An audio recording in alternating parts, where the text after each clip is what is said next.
Fala pessoal, bem-vindos a mais uma aula do nosso canal. Hoje vamos mergulhar em um dos pilares do desenvolvimento com Spring Boot, o Spring Data JPA. Se você já conhece Java, já conhece o paradigma orientado a objetos e está começando a explorar o ecossistema Spring, essa aula vai te ajudar a entender a como persistir os dados de forma eficiente utilizando esse ecossistema do nosso framework Spring, utilizando JPA e o Hibernate. Antes de irmos para o código, vamos entender aqui três conceitos chaves: ORM, JPA e Hibernate. ORM, ou mapeamento de objeto relacional, é uma técnica que vai mapear objetos Java, tá? Que são nossas classes ali, para entidades no banco de dados, evitando de forma direta o SQL manual. JPA, ou Java Persistence API, é uma especificação Java para a nossa ORM. Então, a JPA vai definir um conjunto de regras e anotações para a nossa persistência de dados. Já o Hibernate é uma implementação popular do JPA. Então, por padrão, o Spring Data JPA ele utiliza do Hibernate para essa interação com o banco de dados. Ou seja, JPA é a interface, Hibernate é a implementação e o Spring Data JPA é a ponte que conecta isso ao nosso Spring Boot. Então já estamos aqui na nossa IDE e vamos aqui criar os nossos projetos e explicar aqui sobre as anotações do JPA, do Spring Data JPA, tá? E os relacionamentos, que são algo aí que lá no começo, quando eu comecei a aprender, era algo que complicava minha cabeça. Então eu resolvi fazer esse vídeo porque eu creio que deve ter pessoas que estão com essa confusão na cabeça em relação aos relacionamentos e persistência de dados com Spring Data JPA. Então vamos criar aqui a nossa classe entidade, tá? Então vamos fazer aqui uma espécie de e-commerce, tá? Tabelas com entidades clientes, produto e pedidos. Então, primeira entidade aqui, nossa classe cliente, tá? Nós vamos anotá-la com @entity para indicar que essa classe ela vai se tornar uma tabela no nosso banco de dados e aqui ela vai ser uma entidade, tá? Vamos usar a tabela, usar a anotação table para indicar o nome dessa tabela. Então, a gente usa aqui o atributo name e o nome da tabela, entre aspas, que é clientes. E como eu estou usando um bloco aqui, eu já vou dar uma @data aqui para ele gerar os gets e sets, tá? Então aqui nós vamos gerar um ID aqui, tá? Gerar não, vamos criar aqui um atributo ID, que vai ser do tipo long. Toda a tabela no nosso banco de dados tem que ter uma chave primária, tá? E no nosso caso aqui vai ser o ID. E nós anotamos ela com @ID para indicarmos que é um ID, tá? E vamos usar aqui o generate value, que é a estratégia que é como esse ID ele vai ser gerado. Então vamos usar aqui uma estratégia do tipo identity, tá? Que ele vai ser auto-incremental. Então o primeiro ID vai ser 1, o segundo ID vai ser 2 e assim por diante. E vamos criar aqui um segundo atributo, string nome. Para esse cliente aqui nós vamos ter pedidos também, tá? Mas primeiro vamos criar aqui a nossa classe pedidos.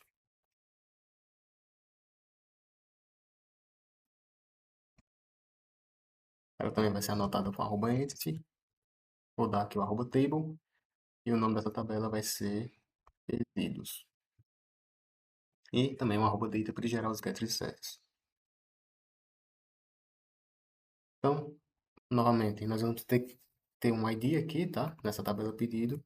Como eu falei, toda tabela tem que ter uma chave primária. Então, vai ser um ID.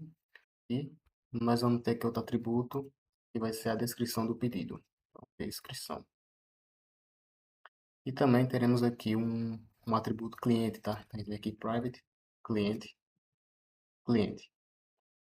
E aqui, vamos utilizar aqui de algumas anotações para fazer esse relacionamento lá com a tabela cliente. Mas isso eu vou deixar para depois. Vamos criar aqui antes a nossa classe produto,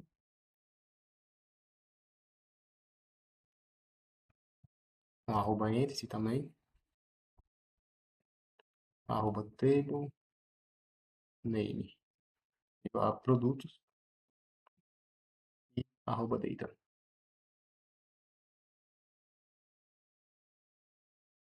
E aqui nós vamos ter também um ID, então vou copiar e colar aqui, porque é a mesma coisa.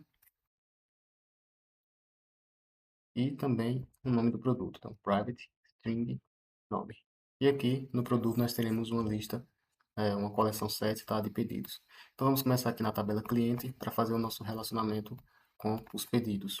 Então aqui vamos declarar um atributo private list, opa, list, vai ser do tipo pedido, que vai representar os nossos pedidos. Então aqui nós vamos ter um relacionamento bidirecional, tá? Lá com a tabela pedidos. Nós vamos fazer o relacionamento aqui primeiro na tabela cliente e nós vamos utilizar a anotação one to many. Então, esse one aqui representa a tabela cliente e o many representa a tabela pedidos. O que significa esse one to many? Então, é um tipo de relacionamento um para muitos, ou seja, um cliente, tá? Um cliente, ele pode fazer muitos pedidos, tá? Dentro aqui, utiliza um mapa de buy, entre aspas, coloca cliente, eu vou explicar, tá? Mas antes, deixa eu fazer aqui, cascade. Vamos colocar aqui type all e orphan remove igual a true. Então, no relacionamento bidirecional, nós temos que ter uma classe dominante para que esta classe dominante contenha ela somente a chave estrangeira, tá? Então, nós aplicamos o relacionamento, que no caso é o one-to-many, mais o nome do atributo, na verdade, mais o atributo mappedBy no lado da classe não dominante. Então, nossa classe dominante será a classe pedido. Utilizamos aqui a coleção list porque ele mantém a ordem de inserção e permite elementos duplicados, tá? Então, na prática, um cliente ele pode ter vários pedidos diferentes e a ordem, tá? O histórico desses pedidos pode importar no nosso, em alguma verificação. O orphan removal by true, ele vai, por exemplo, nós temos um cliente, o ID 1, e esse cliente, ele excluiu a conta dele, tá? Do nosso e-commerce. Então, não faz sentido, como eu tenho aqui uma chave estrangeira na nossa tabela pedidos, não faz sentido eu ter um pedido associado a um cliente que não existe mais, tá? Então, quando um cliente ele é excluído, automaticamente os pedidos que ele fez no nosso e-commerce também será excluído. Agora vamos lá fazer o relacionamento na tabela pedido. Aqui no nosso pedido a gente vai utilizar do relacionamento many to one. Ou seja, muitos pedidos podem ser feitos por um cliente. Vamos usar aqui o fetch do tipo lazy, tá? Fetch, fetch type lazy. Ou seja, nossos dados eles só serão realmente carregados quando eles forem diretamente acessados, tá? Então é aquele carregamento lento.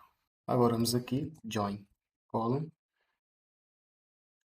name igual a cliente underscore ID.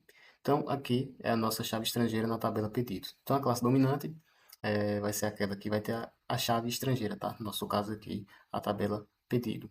Então, para definir o nome dessa chave estrangeira, utilizamos a anotação join column. E aqui utilizamos o mapa de by para indicar qual lado não é dominante, tá? O lado inverso, no caso aqui, é a nossa tabela cliente, ou seja, nossa tabela pedido vai conter a chave estrangeira cliente ID e vai ser a classe dominante dentro dessa relação bidirecional entre cliente e pedido.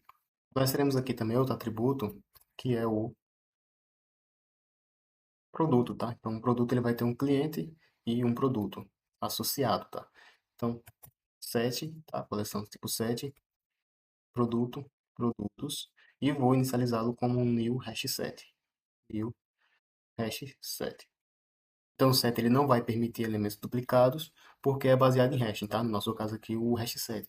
Então, ele vai garantir uma busca mais eficiente, tá? Em média ali vai ser odd 1, mas isso é complexidade de algoritmos e não vem ao caso agora. Então, como ele não permite elementos duplicados, não faz sentido a gente ter o mesmo produto repetido na relação de entidades, tá? Então, nesse caso aqui, se precisasse repetir o produto, nós teríamos um campo quantidade. Aí nós teríamos a quantidade dos produtos. Aí sim nós poderíamos ter produtos repetidos entre aspas, tá? Que no caso seria a quantidade, um, dois ou três produtos daquele tipo que você escolher. Aqui nós vamos utilizar a relação many to many, tá? Many to many, onde muitos pedidos podem conter muitos produtos. Como estamos utilizando aqui o relacionamento many-to-many, vamos criar aqui uma tabela intermediária através da anotação join table. Dentro desse join table, nós vamos utilizar, vamos definir aqui o nome da tabela intermediária, que no caso vai ser pedido, underline, produto. Vamos dar uma vírgula aqui para separar. Vamos utilizar o join columns, arroba join column. Vamos aqui, name, pedido, underline ID. Então, aqui definimos a coluna na tabela de junção que referencia a entidade dona da relação, que nesse caso é a que contém a join table, tá? No nosso caso, é a tabela pedido. E utilizamos o join column, tá? Como eu falei anteriormente, para fazer o nome que, para declarar o nome da nossa chave estrangeira referente a pedido. Utilizamos a vírgula aqui e agora inverse join columns para definir a coluna na tabela de junção que referencia a entidade inversa. Nesse caso vai ser a tabela produto, tá? Então a gente vem aqui, @join column também, name e o nome aqui da nossa chave estrangeira referente a produto. Nesse caso vai ser produto ID. Agora na nossa tabela produto aqui, nós vamos ter um relacionamento bidirecional com pedido, já fazemos esse relacionamento com pedido, agora vamos fazer esse relacionamento em produto. Então a gente vem aqui, vai declarar o atributo, private, também vai ser do tipo set, do tipo pedido, vamos chamar de pedidos, e também inicializá-lo com o new hash set.